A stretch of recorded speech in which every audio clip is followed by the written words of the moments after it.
इस क्वेश्चन में ऑथर कह रहा है कि हमारे को एक मास गिवन है m and when it is connected individually to two springs S1 and S2, ये दोनों स्प्रिंग्स हैं S1 और S2 और ये मास है। जब इस मास को इन स्प्रिंग्स से इंडिविजुअली कनेक्ट करते हैं और हम उनको ऑसिलेट कराएंगे तो उस समय जो फ्रीक्वेंसी ऑफ ऑसिलेशंस हैं दे आर ν1 एंड ν2।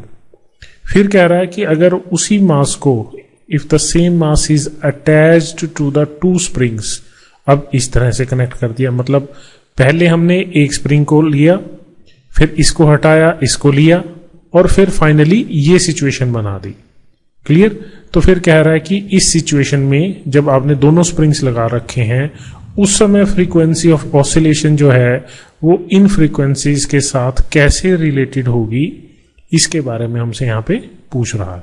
ठीक है, तो इंडिविजुअली इसने कहा है कि frequency 1 ν1 that is equal to 1/2 pi under root K1, where K1 is the spring constant of the spring 1 divided by the mass. Similarly, ν2 जब हम S2 के साथ M को कनेक्ट कर देंगे और S1 को हटा देंगे उस समय जो फ्रीक्वेंसी ऑफ ऑसिलेशन है जो कि गिवन है ν2 और हमें पता है कि उसका फार्मूला ये होगा। ठीक है, तो हम इस तरह से लिख सकते हैं। क्लियर?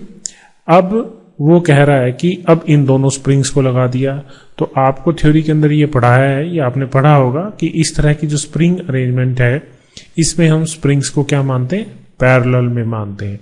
तो उस समय जो फ्रीक्वेंसी ऑफ ऑसिलेशन है उसको हम इस तरह से लिखेंगे। अब यहां पे K, यहां तो K1 K2 लिया था, यहां क्या होगा, यहां इक्विवेलेंट स्प्रिंग कांस्टेंट लेंगे और पैरेलल में आपको पता है कि हम उसको इस तरह से कनेक्ट करते हैं एंड दैट इज M। तो न्यू क्या आएगा आपके पास 1/2 pi under root K1/M plus K2/M। ठीक है, अब K1 K2 यहां से लिख ली, K1/M और K2/M यहां से लिख लीजिए। तो यहां पे आपके पास क्या आएगा ν1 square into 4 pi square and that is equal to K1/M।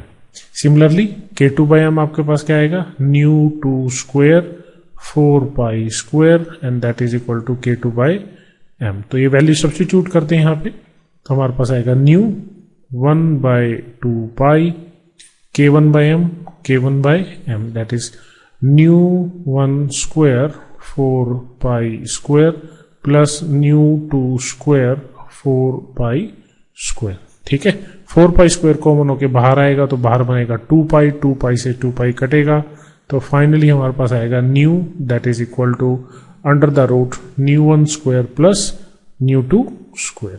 तो ये रिलेशनशिप आएगा फाइनल फ्रीक्वेंसी का जब दोनों स्प्रिंग्स कनेक्टेड हैं इस मास के साथ और ν1 ν2 इंडिविजुअल फ्रीक्वेंसीज। तो ऑप्शंस में से दिख रहा है that option B is the correct option.